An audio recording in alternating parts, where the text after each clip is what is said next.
Bom dia! Bom dia! A paz de Jesus! A paz de Jesus! Bem, eu sou o Fábio de Nelma. E eu sou Nelma de Fábio. Não Fábio de Melo, né, gente? Fábio de Nelma. Não confunda, embora pareça muito fisicamente com Fábio de Melo, mas é a mera coincidência. Nesta manhã, temos uma grande responsabilidade, né? Oh, que responsabilidade! Depois de tudo que nós vivemos aqui, eu tenho certeza que nós poderíamos já dizer assim: basta, Senhor, chega. É imersão demais em poder, é muita informação. Mas eu tenho certeza que Deus, Ele não faz nada fora de propósito, fora de tempo. Então por isso Deus ainda preparou o final desta manhã para selar no nosso coração tudo aquilo que Ele vem plantado desde sexta-feira lá no nosso grupo de oração, quando o Fernando foi lá pregar para nós. E durante todo o dia de ontem, e durante essa manhã abençoada que nós tivemos aqui. Tudo aquilo que Deus fez, tudo aquilo que Deus está mexendo. E o Espírito Santo nos move a dizer e sentir que muitos corações estão sendo impactados de forma sobrenatural neste momento. E eu já proclamo sobre a sua vida: nunca mais a sua vida será a mesma. Marca este dia, 16 de setembro do ano 2018. Hoje começa uma nova história na sua vida. Hoje começa uma nova história na sua vida. Toma posse. Aquilo que Deus está fazendo na sua vida vai impactar a sua família, de maneira que nunca mais a sua família será a mesma depois deste encontro. Porque há unção neste lugar. Porque há poder de Deus neste lugar. Porque quando nós cantamos rasgue o céu, Deus faz. Deus rasga. Deus abre o céu para a glória dele chegar até nós. Lembra que o Fernando ensinou para nós? O que Deus faz? Desce. É isso que Deus está fazendo conosco nesse final de semana. Deus está descendo neste lugar. Aqui é o nosso Éden. Aqui é onde Deus está caminhando conosco e ensinando para nós, passo a passo, tudo aquilo que Ele precisava nos ensinar nestes dias, para que nós não mais nos escondamos atrás dos madeiros, mas para que nos coloquemos na presença de Deus e deixamos que Ele faça aquilo que é a vontade dele na nossa vida. Amém? Nós somos casados há quase 18 anos. Temos 3 filhos. E participamos do grupo de oração Sagrada Família. E hoje o tema que nos traz aqui, né, para fazer esse momento final de pregação, é famílias em ordem de batalha. Esse foi o tema que o Senhor, né, colocou no coração para que a gente pudesse falar, né, partilhar com vocês sobre isso. Mas aí nós precisamos entender quando essa palavra veio, famílias em ordem de batalha. Aí eu falei, bem, primeiro vamos descobrir, né? Vamos lá no Google, né? O que é ordem? E o que significa estar em ordem de batalha? Alguém aqui já assistiu filme de guerra medieval, aquelas guerras antigas? Todo mundo? Todo mundo? Está comigo aí, igreja? Todo mundo? Amém. Então, quando a gente vê aqueles filmes de guerra, a gente vê como eles se colocam, né, em ordem, enfileirados, né? E a palavra ordem, ela significa exatamente isso: organização, estrutura, sucessão, fileira. É o que diz o Aurélio para nós. Isso é ordem. Então a gente olha naqueles filmes que os soldados, eles se colocavam em fileira, em ordem, né? Primeiro os escudeiros, com os escudos que iria proteger contra as lanças. Depois vinham aqueles arqueiros, enfim. Mas era toda feita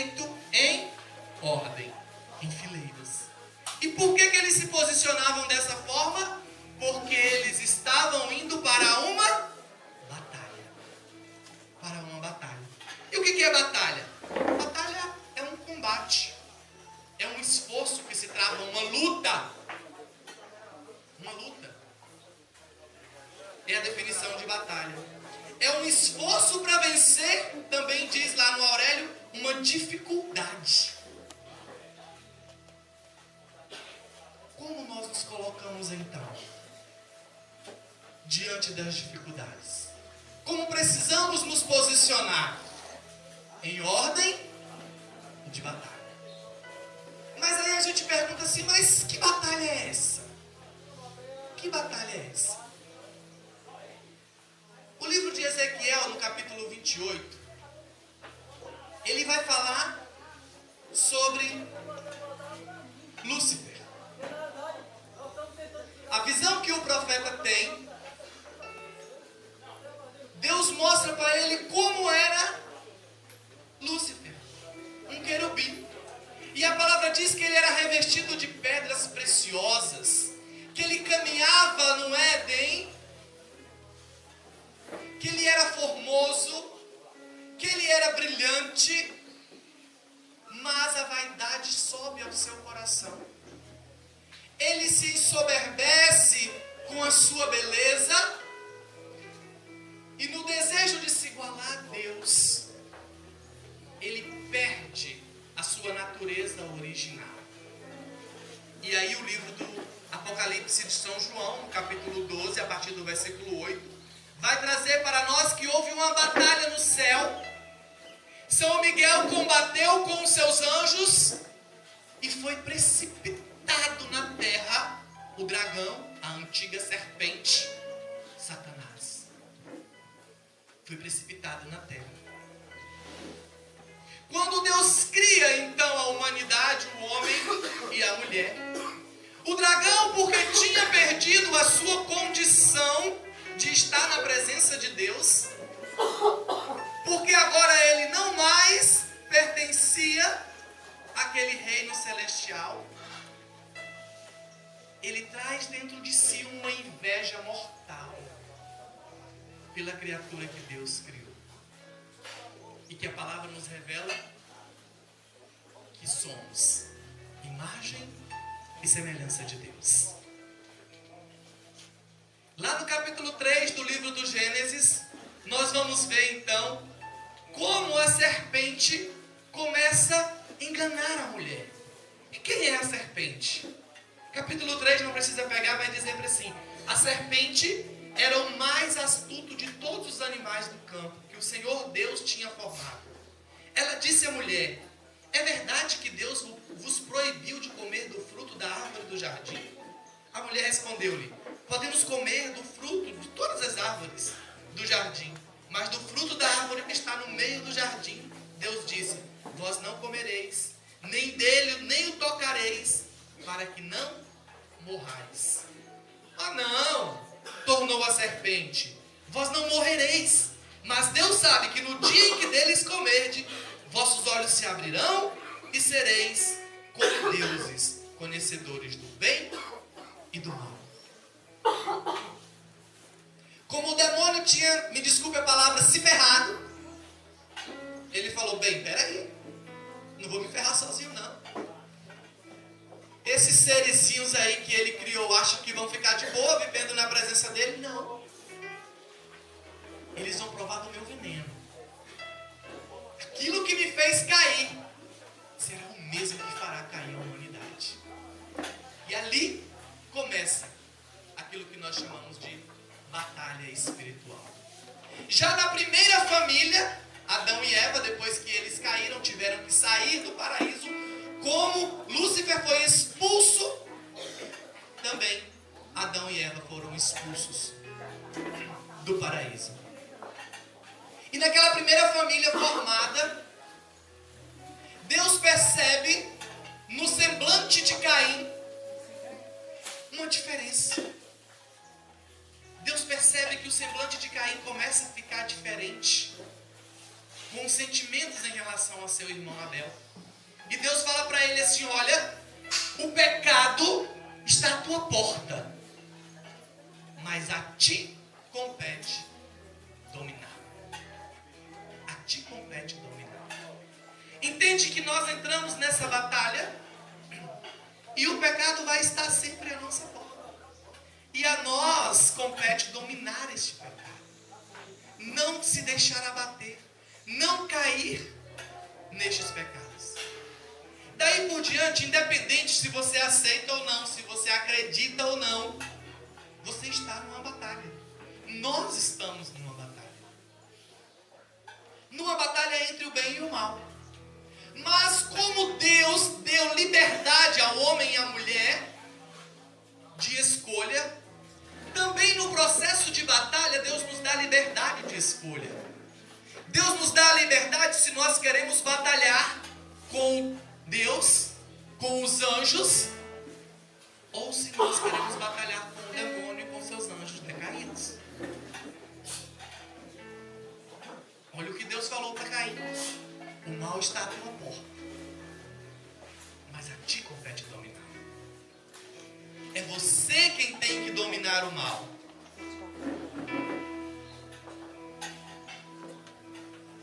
No ano de 1961, aconteceu nos Estados Unidos, no dia 12 de abril de 1961, começou nos Estados Unidos uma guerra chamada Batalha da Secessão. Alguém já ouviu falar na Batalha da Secessão? Essa batalha, ela aconteceu por causa de um conflito que existia entre o norte dos Estados Unidos, que era uma região industrial, e o sul dos Estados Unidos, que era uma região agrária. E eles entraram em confronto um com o outro. Estados do norte contra os estados do sul. Foi feito um filme, uma ficção em cima dessa batalha da secessão. E o objetivo deste filme era mostrar um vendedor de armas. Um vendedor de armas. Neste filme conta que os estados do norte começou, a afrontar os estados do sul e vice-versa, mas eles não chegavam às vias de fato, eles não brigavam, eles não partiam para a guerra. E aí um vendedor de armas queria vender suas armas. Ele fez o quê? Ele foi lá no sul e contou uma mentira. Ele falou assim: olha, o pessoal do norte está se armando para vir contra vocês, e vocês vão se ferrar, vocês vão morrer todos. Aí ele foi no norte e contou a mesma mentira. Olha, o pessoal do sul começou a comprar armas e vão vir para cima de vocês com todo o poderio. O pessoal do sul acreditou no que ele falou e foi lá e comprou armas. De posse da nota fiscal na mão das armas que o sul tinha comprado, ele foi no norte, vocês não acreditam, a prova está aqui. Eles já compraram as armas. Aí o norte foi e comprou armas também. Mas ninguém atirava. E aí ele queria vender munição. Ele começou a ir em olha, o pessoal comprou munição, está se armando até os dentes para vir invadir aqui. O sul vai e compra munição. O norte também compra munição. Mas continuava naquele impasse, de um lado, outro do outro, ninguém atira. E ele precisava vender mais armas e mais munição. Então o que ele faz? Ele pega 10 pessoas armadas, coloca no meio do mato do lado sul e manda atirar para o lado norte. E ao mesmo tempo ele contrata algumas pessoas que entram no norte dizendo: olha, o sul começou a atacar, o sul começou a atacar. E aí o pessoal do norte se levanta e sai com armas na mão e invade o sul. E acontece uma guerra sangrenta e morrem todos do lado sul e todos do lado norte. E moral da história? Quem fica bem na fita? O vendedor de armas, que atinge os seus objetivos, que alcança aquilo que ele queria. E essa história não parou por aí, não. Ela continua nos dias de hoje. E o vendedor de armas, ele continua a fazer o trabalho dele. Ele continua indo nas casas, nas famílias, e continua vendendo essas armas, que chegam através de mentiras, como ele fez entre um país e outro. Ele continua fazendo isso dentro de casa, jogando marido contra mulher, mulher contra marido, filhos contra contra pais, pais contra filhos, na esperança de atingir, porque o que o vendedor de armas, o que o inimigo de Deus quer, não é matar.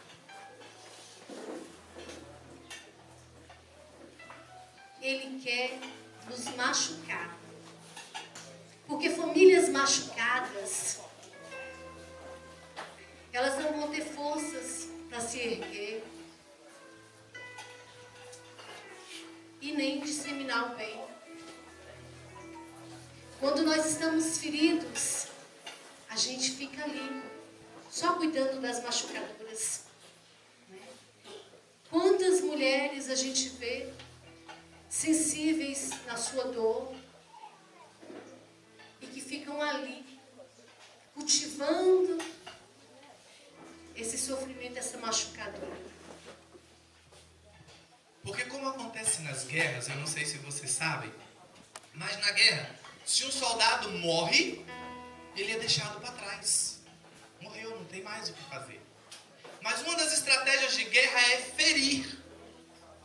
Porque quando você fere um soldado, todo pilotão, ele tem um compromisso de não deixar aquele soldado para trás.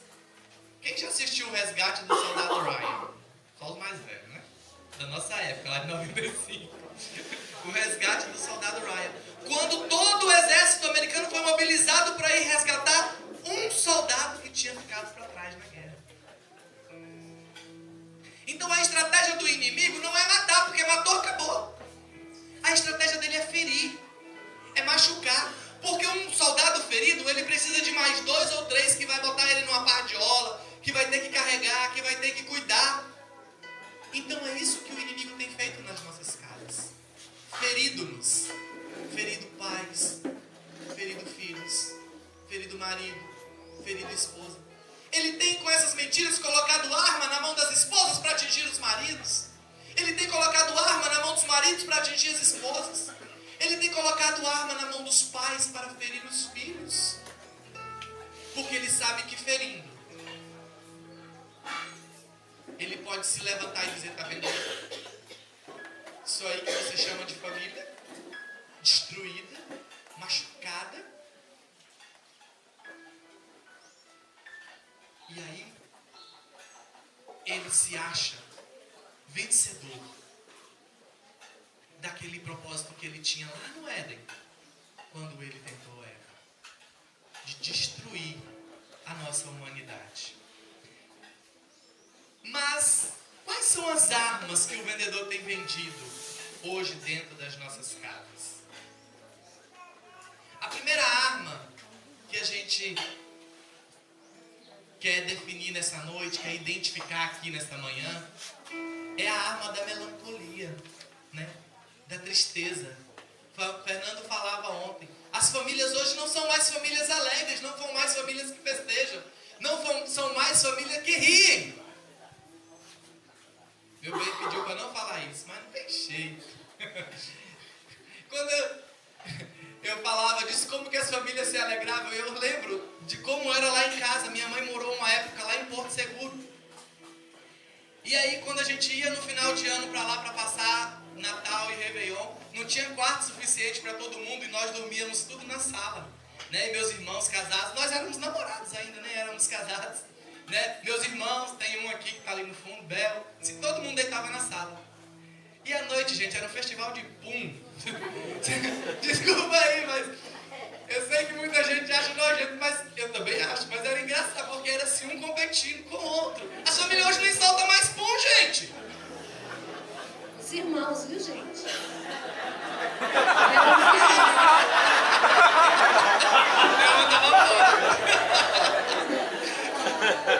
Nós, né, as esposas.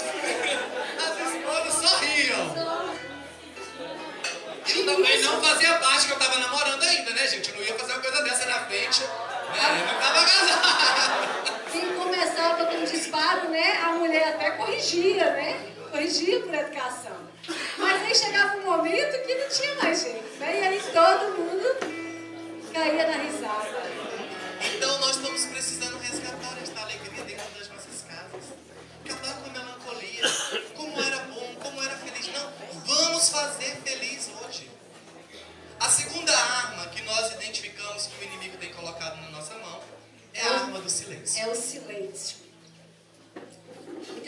gente fala assim, essa situação está incomodando, não vou tocar mais no assunto. Não vou falar mais nada. Né? A gente toma a decisão de se silenciar. E junto com esse silêncio vem uma outra palavra que eu gosto muito de falar, que eu vejo que é um degrau assim, muito perigoso nos relacionamentos, que é a indiferença. Né? Quando a gente fala assim, eu não vou mais falar, a gente se torna indiferente ao outro. E aí a gente cai na besteira de achar que se a gente não falar, o problema vai sumir. Não vai sumir. Né? Só vai aumentar. E aí o vendedor de armas continua disparando essas armas. Porque quando a gente cria esse silêncio indiferente, o silêncio frio, eu não me envolvo. Né? Eu já falei com meu marido, quero dizer mudar isso, eu não me envolvo mais, o problema é dele. Quantas vezes a gente escuta isso? Né? Quantas vezes a gente vê maridos falando assim, o problema é dela. Ô amados, aí a gente sente, mas a gente tem que dizer que isso é uma arma, que o vendedor de armas tem colocado na nossa casa, muito sutilmente, que a gente nem percebe que essa fala não é de Deus. Né? Porque a gente aprendeu aqui a amar incondicionalmente. Uma das outras armas que o inimigo tem usado muito e colocado na mão de um ou de outro é a tristeza na área financeira. Eu não sei se vocês sabem, mas nos últimos anos, 62% dos casamentos que terminaram em divórcio, o estupim, foram problemas financeiros. E o inimigo, principalmente nesse tempo que nós estamos vivendo no nosso país, de uma crise medonha, tem entrado de maneira violenta dentro das nossas casas, colocando esposas contra marido, marido contra esposa, porque os problemas vêm e eles não entendem que quando fizeram um juramento diante do altar de Deus, prometeram que estariam juntos na alegria, na tristeza, na saúde, na doença. Hoje tiraram, mas tinha na riqueza e na pobreza. Então os sofrimentos que vêm pelas perdas financeiras, pelos problemas financeiros, pelo desemprego e tantas outras coisas, não é problema de um ou de outro, não. E tem hora que a esposa usa disso como arma para dizer, tá vendo aí? Eu sabia que você ia se dar mal, você nunca soube fazer nada na vida. E começa o atrito dentro de casa. Ao invés de se juntarem, de se unirem, de entender, não, nós estamos juntos, nós vamos vencer. Nós precisamos vencer juntos. Essa é a postura que nós precisamos diante dos problemas e das dificuldades financeiras. A quarta arma que o vendedor de armas tem colocado na nossa casa é a arma do casamento por um fio. A gente tem passado aí, né, graças a Deus, adentrado em muitas casas, e a gente tem visto muitos casamentos que estão se contentando com mais ou menos, né? Eu casei, agora eu tenho que aturar. Eu casei, mas eu não estou feliz no casamento. Isso também é uma arma que o vendedor tem lançado nas nossas casas. Porque o que Deus nos promete é vida e vida em abundância. São casamentos felizes, casamentos realizados. A nossa primeira realização, amados, não tem que ser na vida profissional, tem que ser na nossa casa. A gente precisa estar feliz em casa, com os nossos. Nós ouvimos outro dia uma pesquisa que 70% dos casais cristãos não estão felizes no casamento. É muito forte, é muito alto esse número, esse dado dessa pesquisa. Se a gente perguntar assim pra você de relance, me fala um casal que vive muito bem, que é casado, que é feliz pra caramba. Às vezes a gente fica, né? Quem eu diria? Nós precisamos entender que nós nascemos e nós casamos para ser felizes. Mas não é uma felicidade qualquer.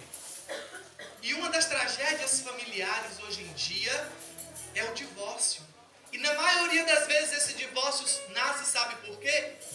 Porque as pessoas deixam de fazer a vontade de Deus para fazer a sua própria vontade. Até o Filho de Deus foi submetido a fazer a vontade de Deus. Quando ele estava no Getsemane e ele se sentiu tentado a deixar aquilo porque ele sabia o que ele ia passar, e ele falou assim: Pai, se possível, afasta de mim este cálice, mas contudo que seja feita a sua vontade. Mas aí nós vamos para o casamento e nós pensamos assim: não, quem tem que ser feito é a minha vontade. E se eu não estou feliz, eu preciso ser feliz de qualquer jeito. Eu vou largar e vou arrumar uma novinha, vou arrumar um novinho aí para ser feliz. A quinta arma que o vendedor de armas tem nos apresentado é a arma de que o importante se aprende na rua. Ah, os meus filhos vão para a escola, lá eles vão receber a educação, né? Quem tem que ensinar são os avós, porque coisa fútil eles aprendem em casa.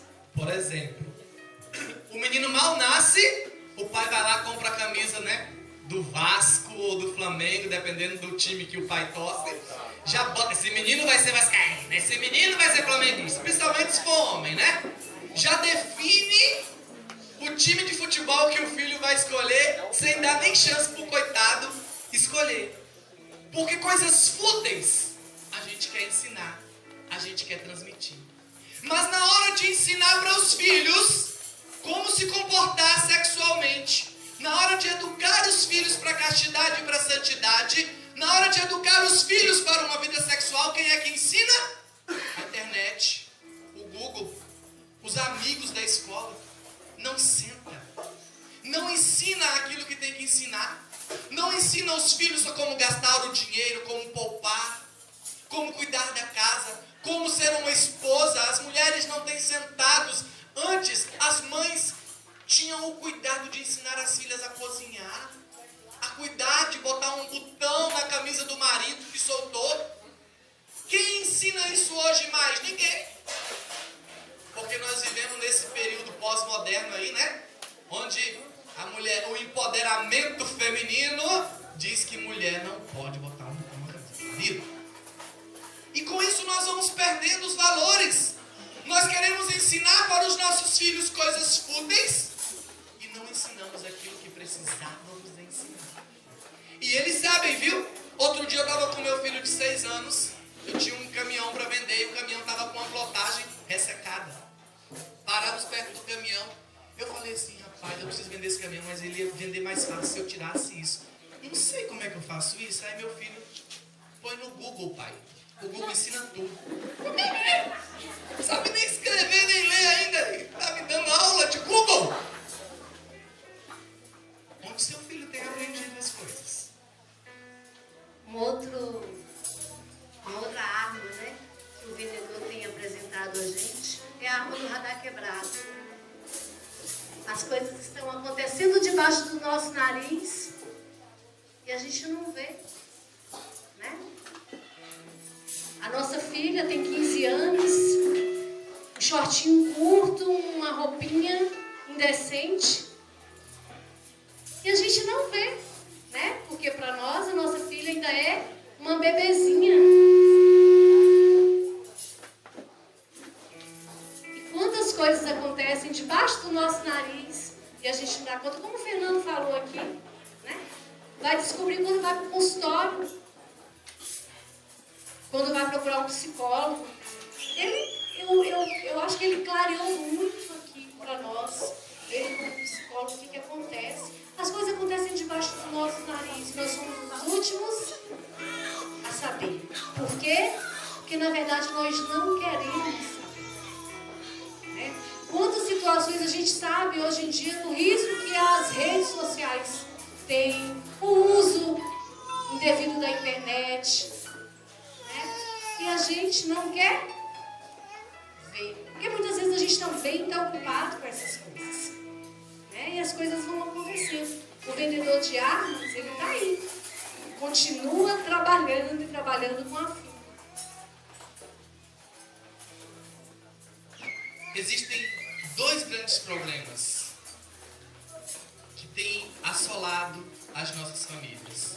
O primeiro é vencer fora de casa e perder dentro dela. Muitas pessoas têm vencido na vida, têm se tornado grandes profissionais, o melhor vendedor da empresa, todo final de mês bate meta e está com uma foto estampada lá, vendedor do mês. O melhor advogado, o melhor motorista, o melhor mecânico, o melhor amigo. Quando passa na rua as pessoas falam, lá vai o cara, ali é o cara. Vence fora e perde dentro de casa. Você já perguntou para o seu filho? Faça uma avaliação de mim. Já teve essa coragem de dizer quem sou eu para você? Como você me vê? Meus amados, não adianta a gente ganhar o mundo se a gente perder a nossa casa, perder a nossa família. Então nós precisamos vencer dentro das nossas casas. A segunda grande tragédia é estar alheio àquilo que está acontecendo. Na Bíblia existe a história de um sacerdote chamado Eli. Ele tinha 2 filhos, Ofni e Finéias. E eram os capeta, pensa nos meninos endemoniados, eram os filhos do sacerdote Eli. E ele era sacerdote. E ele era sacerdote, um homem de Deus. Cuidava do templo. Os filhos de Eli eram tão encapetados que levavam as mulheres para transar dentro da igreja, dentro do templo. Roubavam o dízimo. E ele foi confrontado pelo profeta Samuel, que disse, olha, você não está vendo o que está acontecendo. Os filhos vão morrer. Eles vão morrer. E eles morreram.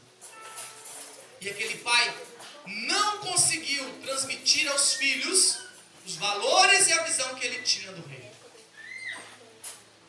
Como tem sido você dentro da sua casa? Como nos posicionamos? Como podemos vencer diante de tudo que a gente falou aqui? Eu sei que, assusta um pouco quando a gente vai se deparando com essas realidades e a gente vai se identificando. Mas como é que a gente pode mudar? Como é que a gente pode vencer esse inimigo? Vocês acharam que a gente ia ficar aqui só falando, do que ele faz? Não. A gente veio falar para vocês, respirem, tem jeito. Esse vendedor de armas, lá na ficção ele venceu. Mas na nossa vida real ele pode ser vencido. Ele não é invencível. A irmã Lúcia, que foi vidente de Fátima, ela escreveu uma longa carta ao cardeal Carlos Cafarra, onde o Senhor revelou para ela que a batalha final entre o Senhor e o reino de Satanás se daria no matrimônio e nas famílias. Irmã Lúcia, vidente de Fátima, ela escreve ao cardeal Carlos Cafarra e diz que pela revelação do Senhor, a batalha final entre o Senhor e o reino de Satanás se daria na família. E é por isso que nós estamos aqui. Porque nós assumimos esta batalha como nossa. Porque nós decidimos do lado de quem nós queremos guerrear. Porque nós decidimos do lado de quem nós queremos batalhar. Porque nós decidimos batalhar do lado do Senhor. Pelas famílias, em prol das famílias. E um dia também, o vendedor de armas bateu na nossa porta. E muitas das armas que a gente falou aqui, o gatilho também foi disparado na nossa casa. Hoje não vai dar tempo a gente contar o nosso testemunho todo, mas eu preciso falar para vocês que um dia também nós fomos vítimas desse mundo consumista, desse mundo em que prega que você tem que ser o melhor. Deus nos deu a condição de termos uma empresa, e eu diria que por um tempo foi a melhor empresa de decoração de eventos aqui de Teixeira. E nós vivíamos essa luta, por bens, por prestígios, por ser o melhor. eu não diria nem só por bens, mas para ser o melhor. E o inimigo ele foi chegando muito sutilmente na nossa casa. Né? E muitas dessas armas que a gente falou aqui, a gente viveu no nosso matrimônio. Né? Apesar de sermos cristãos, de participarmos de grupos de oração, nós fomos afetados durante um tempo. Né? E eu fui observando que na nossa casa a gente, né, trabalhava demais e havia um estresse muito grande. Eu não sei se vocês passam por isso, mas nós passamos por isso lá em casa. Porque quem trabalha demais se estressa. E onde é que a gente descarrega o estresse? Em casa. Né? E a gente viveu momentos de muito estresse. Né? De tanto estresse que Fábio teve uma angina, quase um infarto. Né? E aí o Senhor começou a nos falar. Né? A partir dessa machucadura, como a gente falou aqui, né? Que o inimigo ele tenta machucar, nós fomos começando a acordar, porque Deus sempre fala. Deus sempre fala, Ele dá os sinais, nada é por acaso na nossa vida. E Deus foi nos movendo, né? E eu fui começando a observar que aquilo não era de Deus, que o nosso lar, apesar de estarmos num grupo de oração, muita coisa a gente precisava mudar. E eu tinha duas escolhas, né, quando eu comecei a perceber, porque Deus sempre alerta um primeiro. Ou eu lutava com as armas do inimigo, ou eu lutava com as armas de Deus. Inicialmente, eu comecei a lutar com as armas do inimigo. Fábio trabalhava muito, eu já havia me decidido a ficar mais em casa, dar mais atenção para os nossos filhos. E eu comecei a agir com indiferença. Se ele queria ficar 3 dias trabalhando, quando ele chegava em casa, ele tinha uma mulher também diferente. Né? Eu comecei a não me preocupar mais com ele. E a gente viveu por um período esse silêncio. Eu não perguntava para ele como é que foi. Não, porque eu também estava muito machucada. E aí começou a reinar uma indiferença na nossa casa. E isso, né, reflete também nos filhos. Porque quando você fala alto, o outro responde, os meninos estão ali observando tudo e estão aprendendo. E aí teve um dia que eu falei que aquela vida já não dava mais, a gente teve uma discussão. E Fábio falou assim, olha, então se você acha que não dá, eu gosto do que eu faço, sou apaixonado e eu não vou mudar. Eu não quero mudar. Se isso não dá bem para você, muda você. E aí nesse dia eu fui para a sala, coloquei o meu joelho no chão. E eu não sei quantas horas eu fiquei ajoelhada. Eu só sei que quando eu levantei, o meu joelho estava dormente. E teve uma hora que ele saiu e falou assim, você está doida? Está aí orando desse jeito? Vem para a cama. E ali, amados, começou todo um processo, né, de mudança na nossa casa.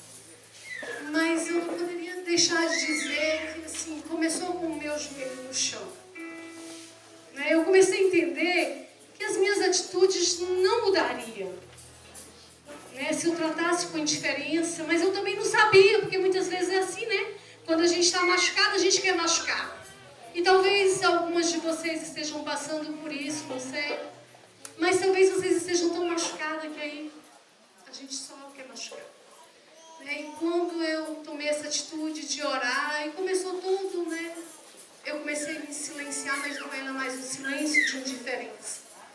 Era um silêncio para que Deus agisse. E eu dizia assim com o Senhor, Senhor, e ontem à noite eu lembrava disso. Eu falei, Senhor, se a gente tem que se desgastar por uma causa nesse mundo, que seja pela tua causa.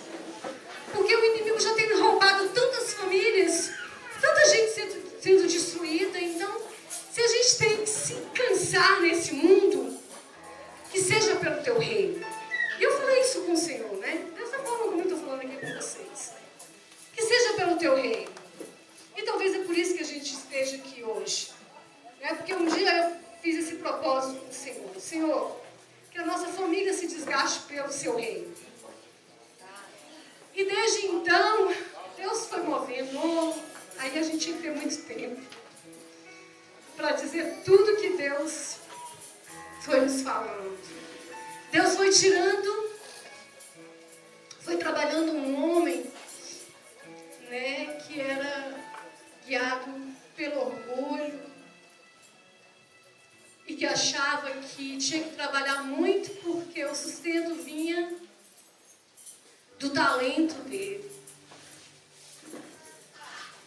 E aí aos poucos Deus foi colocando, né? Deus foi falando. Quando eu me silenciei, porque mulher fala demais, né? E eu falava, chorava. Mas quando eu me silenciei, o Espírito Santo começou a falar na nossa vida. Sabe, quando eu aprendi, né, que a arma que a gente vence o inimigo não é com a nossa voz, mas com os nossos joelhos. E aí eu comecei a interceder. Apareceu um livro na minha mão, O Poder da Mulher que Ora. Eu comecei a ler esse livro e eu comecei a orar. E aí eu comecei todo um processo de buscar, né? De buscar. E aí Deus foi trabalhando. E desde então, né, Deus não tem parado mais de trabalhar na nossa casa. E eu sei, amados, que no dia que eu e Fábio pararmos, a gente não vai ter força para vencer essa batalha. Sabe, e aí eu quero dizer para cada um de vocês que estão aqui, não dá mais para voltar. Tudo que vocês viveram ontem aqui, tudo que vocês viveram, tudo que vocês experimentaram, sabe, não é porque o Valdo e a Sandra são bons, não é porque o Fernando é psicólogo, mas é porque o Espírito Santo de Deus age. Ele entra quando a gente abre a porta. Ele entra e ele faz. Né? Eu não sei onde é que a gente vai. Né? Eu não sei onde é que Deus vai nos conduzir. Mas eu sei de uma coisa, a gente não quer parar. Deus tem um propósito na nossa vida. E um dia a minha irmã que está aqui, ela falou assim para mim, Nelma, às vezes você quer que todo mundo caminhe como você.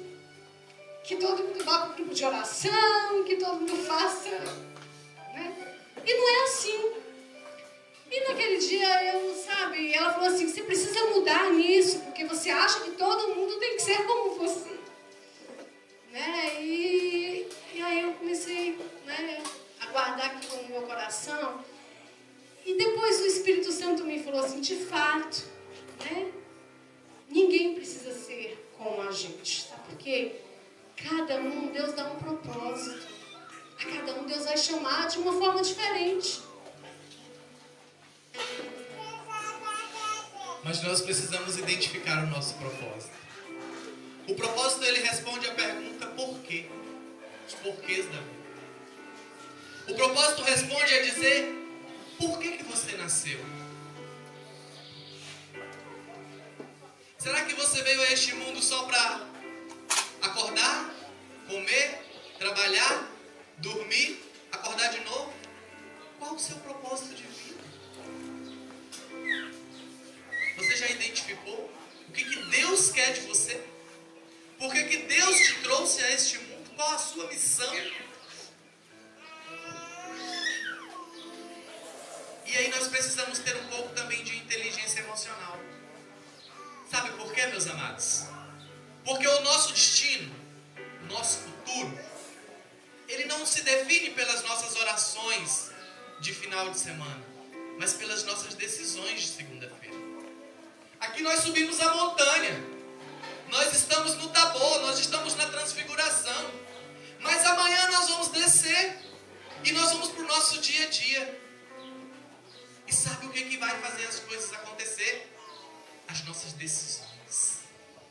Porque não adianta nada você entregar a sua vida aqui neste dia para Jesus, orar, tomar postura, decisões de mudança, o Espírito Santo falar no seu coração e amanhã você fazer tudo errado. Você voltar a ser o mesmo ignorante que você era. Você tratar os seus filhos da mesma maneira que você tratava. Você cometer fazia. Isso é inteligência emocional. Essa semana nós atendíamos um casal que estava se separando. E eu perguntei para o rapaz assim, falei, qual o seu sonho? Aí ele, meu sonho? Meu sonho é continuar casado. É criar meus filhos. É ver meus filhos crescer até meu casamento. No momento depois, a esposa falou que não tinha jeito, sairia. Aí ele disse, você vai passar fome. Eu não vou te ajudar. Você vai ficar isso. Entende? A gente sente uma coisa, mas se comporta de uma maneira diferente. Se ele se comportasse da maneira que ele sentia no coração, ele ia dizer, olha, eu vou te ajudar. Eu sei que eu errei, que o nosso casamento chegou por isso também, por minha culpa. Mas ele só dizia, eu sou bom. Eu nunca deixei faltar nada em casa. Eu nunca traí a minha esposa. Eu nunca fiz isso. Criatura, e o que você fez de errado então? O que é que faltou? Comportamento gera comportamento, Fernando nos ensinou. Então nós precisamos nos posicionar de maneira diferente. Isso é inteligência emocional. Porque às vezes nós nos deixamos guiar pelos nossos sentimentos, pelas nossas emoções, e falamos coisa errada, e agimos de maneira errada, e fazemos tudo errado. Então, não adianta eu passar horas de joelhos, rezando, pedindo a Deus, cuida, Senhor, da minha vida. Senhor, minha vida financeira está um bagaço, me ajuda. Aí levanto dali. Ai, mas eu tenho um cartão de crédito ainda, né? Vou ali comprar umas coisinhas. Ai, como que Deus vai poder fazer esse milagre na sua vida, meu amigo? Dinheiro não cai do céu, não. É você que tem que pagar suas contas, que tem que trabalhar. Nós precisamos nos posicionar nessa batalha. Entende, irmãos? Mas tem gente vendo os filhos ir para as drogas, vendo os filhos ir para a prostituição, vendo os filhos se tornando homossexuais e falando assim, ai Deus, eu te adoro. Deus, tá tudo, cuida de mim. Nós precisamos esmurrar as portas do céu. O ano passado nós saímos para pregar em Itabela. Nós fomos pregar na Semana da Família e foi uma noite poderosa. Gisele e Fabinho nos acompanharam. Deus agiu naquele lugar de maneira sobrenatural. Quando nós chegamos em casa meia-noite, encontrei minha mãe no portão. Minha mãe falou, olha, meu filho pequeno, André, de 5 anos, André passou mal, está no hospital. Nós saímos, Anne, sua cunhada, pegou e levou para o hospital. Nós nem entramos em casa, saímos desesperados, já encontramos Anne na esquina. André com um soro na mão, pálido. E aí Anne olhou para nós e falou assim, vocês estão bem? Estamos. André está com um apêndice, vai ter que fazer uma cirurgia urgente. Eu falei, meu Deus, eu estava pregando. Ela falou assim, eu vou indo para o hospital, vocês vão em casa pegar os documentos e trazer, porque precisa internar ele. Estou transferindo ele da UME para o Sobrasa. Nós fomos para o hospital, internamos André. Depois ficou eu e Nelma com ele. Eu ali naquela cama, eu falei assim, Senhor, eu não admito que o demônio toque no meu filho. Eu estava pregando. Eu não estava brincando, eu não estava na festa, eu não estava em outro lugar. Eu estava servindo ao Senhor. Passamos uma noite angustiada. No dia seguinte, o cara veio preparar André para a cirurgia, mas antes o médico ia tocá-lo. O doutor Lauro chegou, quando apertou as barrigas de André lá, falou, olha, não tem apêndice. Como não tem apêndice? 2 médicas olharam, disse que tinha. Um cara lá fez um exame lá de não sei o quê. Uma ultrassom, disse que tinha. Foi diagnosticado. Aí o médico, não tem, eu confio mais na minha mão do que no ultrassom. Faz a ultrassom para ver se tem apêndice. Fizemos outra ultrassom, não tinha apêndice. Se tinha ou se não tinha, eu não sei. Mas eu sei o Deus que eu sigo. Nós poderíamos...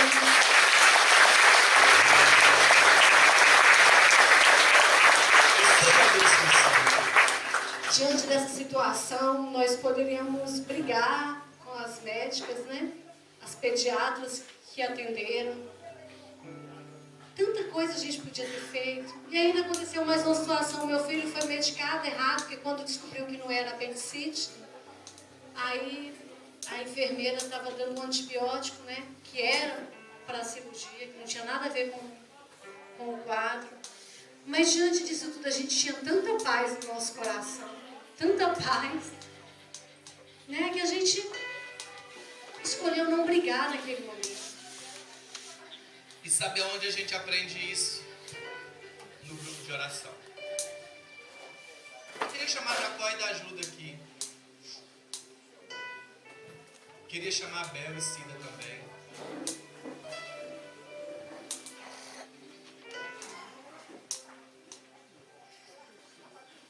Dá ajuda a Thaís. Amados, eu comecei essa pregação, nós começamos essa pregação dizendo que nós estávamos em ordem que as coisas funcionavam em ordem de batalha. E o que significa ordem? Você sabe o que tinha? Uma das coisas que estava em ordem era estar em fileira. Fileira. Da ajuda, permita-me entrar no lugar sagrado do seu coração. Eu não vou falar o testemunho de Daju e Jacó, nem o de Bel e Cida. Um dia vocês vão ter a oportunidade de ouvi-los. E nós não temos tempo hoje para isso. Quando Jacó chegou no nosso grupo de oração, as pessoas olhavam para ele e diziam: esse casamento acabou. Não tem condições. Não tem condições. Não tem mais como recuperar. Não tem mais como recuperar. Aquilo que Jacó e da ajuda viveram foi muito sério, foi muito grave. Machucou demais essa mulher. A primeira vez que ela chegou no nosso grupo de oração, depois de muita insistência, que foi acolhida, enquanto toda uma cidade zombavam deles, porque aquilo que eles viveram caíram nas redes sociais e era motivo de chacota para toda essa cidade. Deus levantou um povo dentro deste grupo de oração que disse: nós não podemos perder aquilo. Nós precisamos ir lá na casa deles. E ela contou para nós que no dia que os meninos foram fazer a visita, ela ficaram meia hora batendo no interfone e ela não abria. Eles só ficaram lá fora porque virou a televisão ligada. Estava indo sozinho, né? Do coração. Aí depois da insistência. Bel é meu irmão, Cida, minha cunhada. Não foi diferente com eles. As lutas que ela passou, as dores, os sofrimentos, a quase destruição do matrimônio.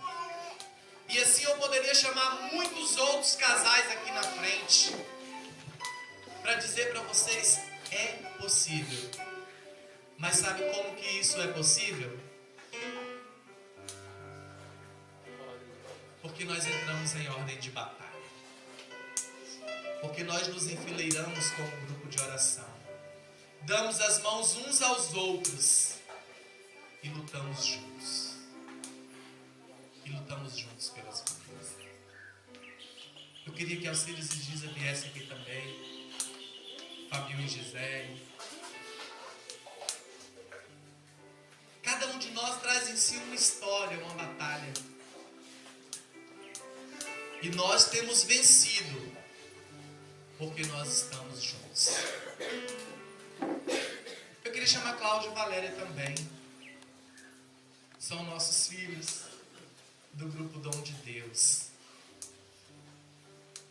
Luciano e Márcio. A mesma batalha que nós batalhamos no grupo de oração Sagrada Família, os meninos do Dom de Deus também batalham lá no Dom de Deus. São frutos, são crias nossas. E aqui nós temos alguns irmãos do grupo de oração Dom de Deus. Um grupo de oração que nasceu no coração de Deus e de dentro desse grupo de oração Sagrada Família. Irmãos, Deus é poderoso para fazer infinitamente mais. Canta, né, Tony Alisson. E Ele tem muito mais para fazer. Imagine como que este lugar poderia estar repleto de tantas pessoas mais. Mas Deus escolheu você para estar aqui neste dia, nesta manhã. Porque Ele quer não te dar, mulher, um empoderamento feminino, mas Ele quer te empoderar com as armas do Espírito Santo para guerrear com a sua casa, para lutar dentro da sua casa. Ele não quer dar a você, homem, um empoderamento machista, mas Ele quer te dar as armas do Espírito Santo para combater em favor da sua família. E o convite que nós fazemos é: vem conosco, se junte a nós, venha ser família conosco.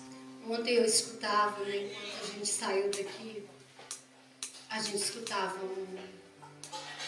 um membro do nosso grupo de oração que nos contava uma experiência, e ele dizia assim: do mesmo jeito como vocês nos pastoreou, foi na nossa casa, cuidou da gente quando a gente precisou, quando a gente teve problema.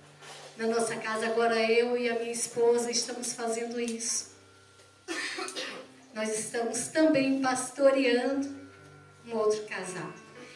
E o meu coração se alegrou muito, né? Porque eu entendi que Deus nos cura para que a gente possa ser sinal de graça, ser luzeiro na vida de outros, né? Eu entendi por que Deus, né, precisou passear na nossa casa, né, para que a gente pudesse também sonhar que outras pessoas experimentassem esse passeio com Deus. E é isso, é esse o nosso convite, é isso que o Senhor, né, espera de cada um de vocês. Foi bom o encontro? Foi bom? Quem se sentiu aqui tocado pelo Espírito Santo, levanta a mão. Deus é maravilhoso, né? Porque é Deus quem faz. E o que Ele espera de nós? Que dessa mesma forma nós possamos também, né, seguir, continuar.